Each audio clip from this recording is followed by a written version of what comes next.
Hi everyone, this is Michael. I go by the handle Epsilon Minus on MTGO, and this is my deck tech for Classic League Season 2 Qualifying Tournament 1.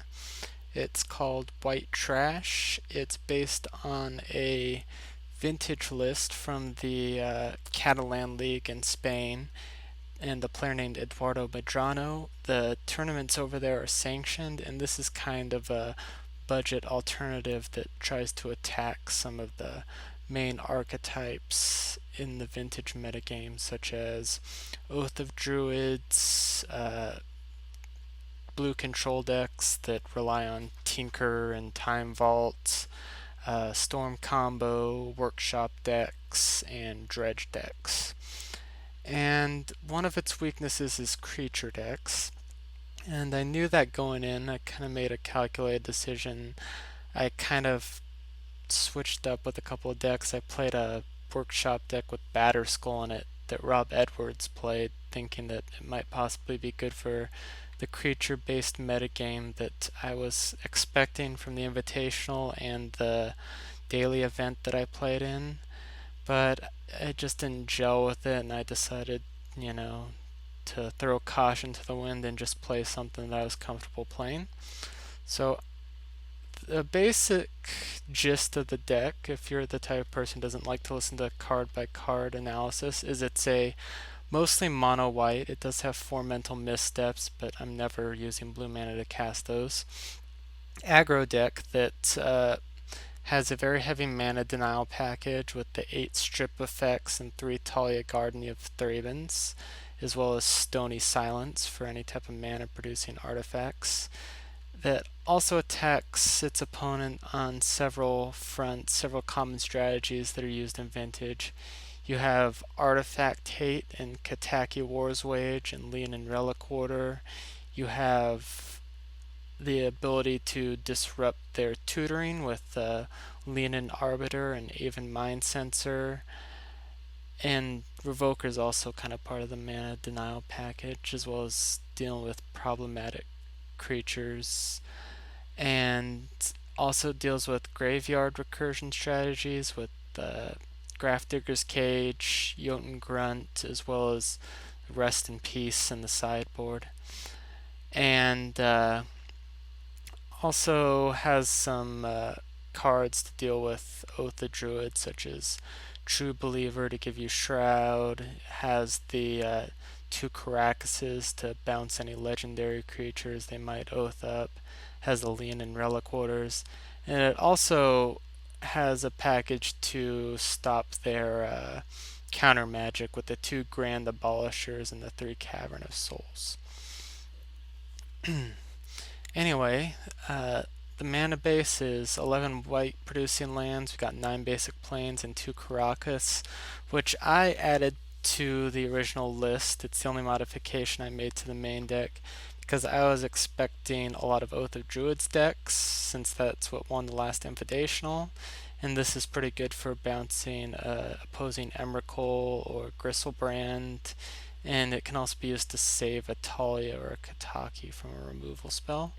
As it turns out, there are only 2 out of 26 decks that are running those creatures, but in a pinch, it's pretty indistinguishable from a plains, although it's a little bit susceptible to Wasteland.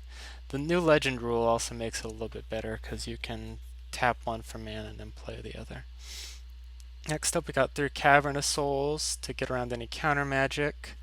This isn't a tribal deck, so it'll kind of vary what we name. I'll usually name Cleric. Sometimes I'll name Human, mainly because I want to get down an Arbiter or possibly be able to cast a Relic Order without getting countered if I need to respond to an Oath of Druids or a Tinker.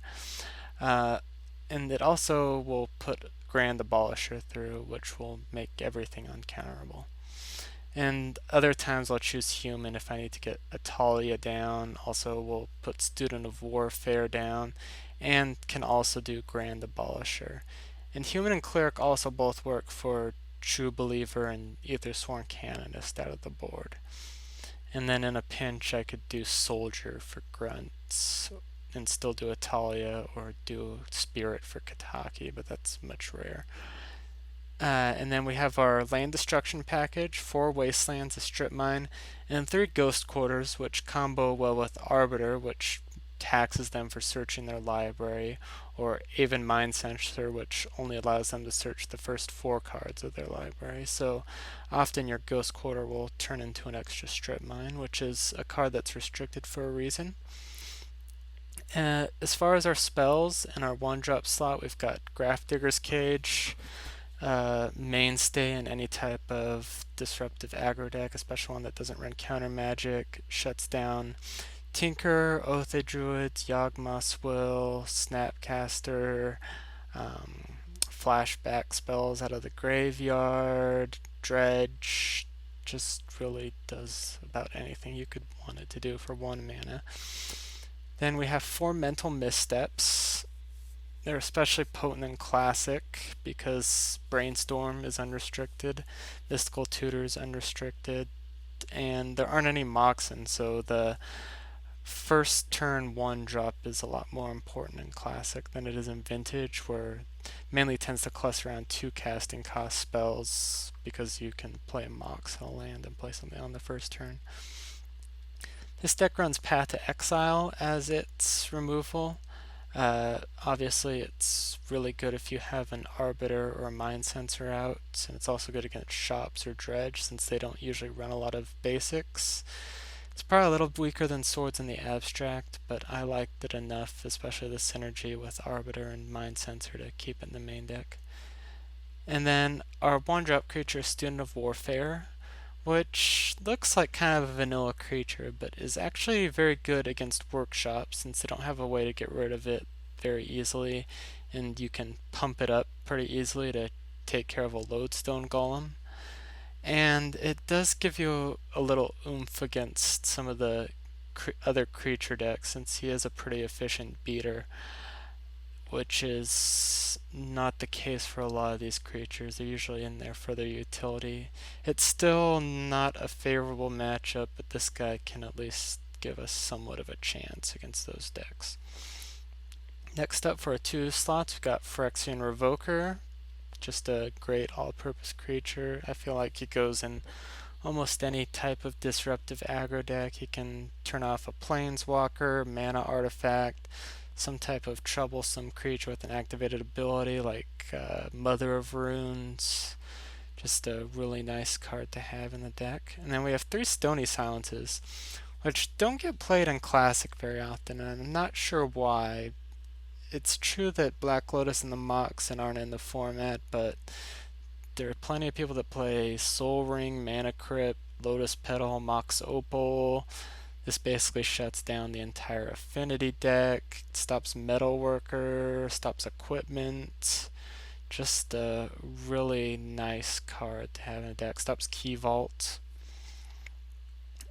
Up next we've got 2 Grand Abolishers. They're there to basically shut off our opponent's counter magic and allow us to go through our turn unmolested, although I find he tends to draw a removal spell pretty quick if they have one. Next up is Jotun Grunt, which I was a little skeptical on at first, but he's actually pretty nice to have because one of the problems with a deck like this is sometimes you get down your initial disruption, but your creatures are so small that you just have trouble getting them down to 0 before they stabilize. And I found that this guy has definitely helped with that respect, which is probably why he's in the deck. And his drawback actually isn't that bad. In fact, it's quite good against a lot of decks, especially kind of Gush or Storm based deck that wants to use its graveyard.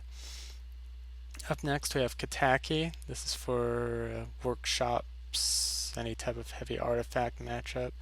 Not much to say about him. He's pretty good against those decks if you can land him. Up next is Leonin Arbiter. He's the 1/4 of 2-drop, and he's kind of the crux of the deck. You want to get him down as early as possible. Shuts off fetches, or at least taxes them. Shuts them off in the early game. Taxes the tutors. Tinker's not quite as good when it costs 5 mana instead of 3. Just a really good disruptive card. Leonin Reliquator, basically there for shops and oath, And Tinker can get rid of a Blight Steal in a pinch, although the drawback is if they remove them with the spell, they get their card back. But the nice thing is he can be cast off of a Cavern of Souls through counter magic. And we have 3 Talias. Thorn of Amethyst on legs. The first strike's kind of nice to have. She's legendary, so only 3 copies in this deck. Really good against, kind of storm or gush based strategies, also control. And then finally we have a couple Aven Mind Sensors. He kind of fulfills the same role as Arbiter, just another thing there to disrupt their tutors, their fetches. Up next we have our sideboard. We've got 4 removal spells, an extra Path to Exile, and 3 Swords to Plowshares for the creature matchup.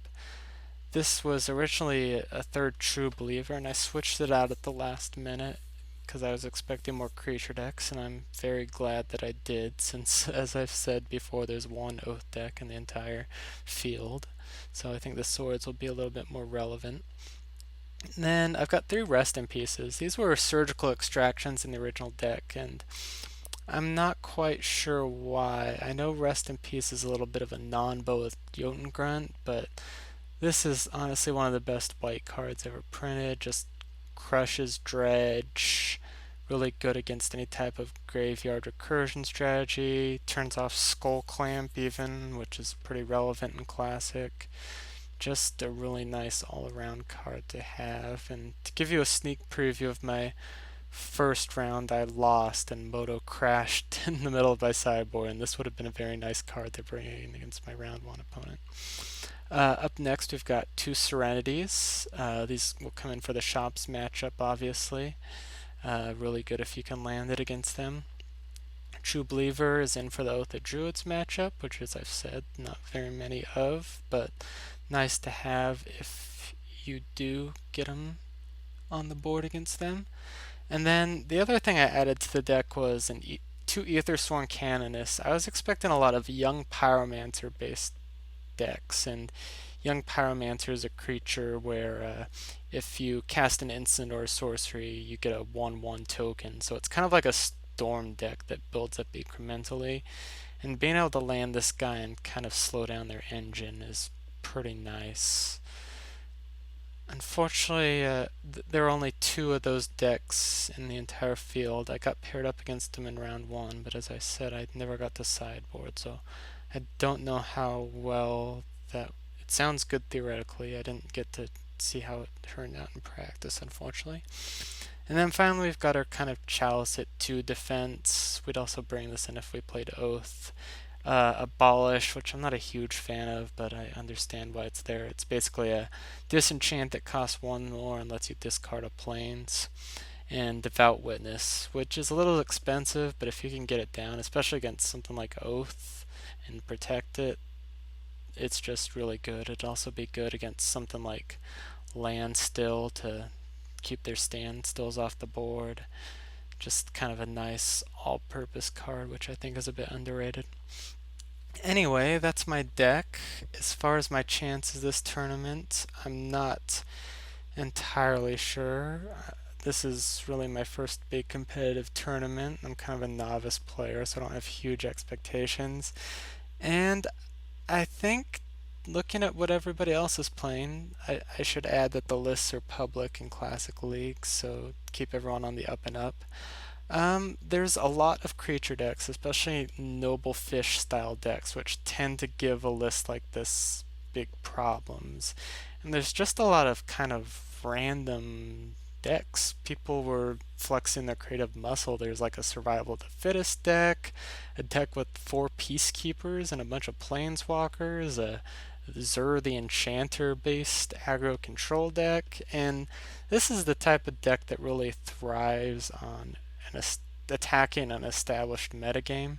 And I should also note there's somebody else in the tournament playing this exact same deck with a different sideboard and without the 2 Caracas. So I could be in for a mirror match this tournament, which was not something I was expecting. But it's a pretty fun deck to play. It can be a little frustrating if you get paired up with, like some type of standard aggro deck that runs all basic lands because you pretty much get rolled. But hopefully that won't happen, and hopefully you'll enjoy seeing the rounds. And I will see you in game.